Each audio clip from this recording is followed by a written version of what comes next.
देवीच्या यात्रेनिमित्त आयोजित केलेला पुजारवाडी उंबडेकरांचा एक दुसरा एक बैल मैदान आणि या मैदानातला फायनलचा फेरा पडतोय. कोण होतोय आजच्या या मैदानातला एक नंबरचा मानकरी? इकडे एकला वादळ आहे, तिकडे 2 ला सायको बोलतोय, 3 ला चिक्या आहे, तिकडे 4 वरती भद्रा आहे, तिकडे पड्याल वादळ आहे आणि खाल्ल्या अंगाला या ठिकाणी चिक्या आणि सर्जा आहे. अतिशय सुंदर लढत झाली. पाड्याला होता चिकार आणि सर्जा, आड्याल होता चिक्या आणि राणा. लढत झाली फायनल मध्ये.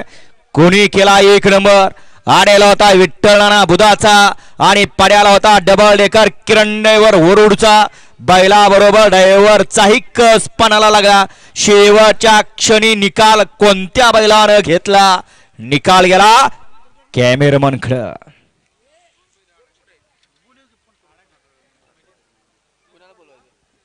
एक सुंदर आणि शिस्तबद्ध मैदान संपन्न झालं. वाटलं होतं 5 ला फायनल, परंतु 5 वाजून 5 मिनिटांनं फायनल संपन्न झाला. बोललो होतं सूर्याच्या साक्षीनं, परंतु सूर्य ढगा आड झाला. परंतु सूर्य आहे तोपर्यंतच या मैदानाचा फायनलचा फेरा संपन्न झाला. अशी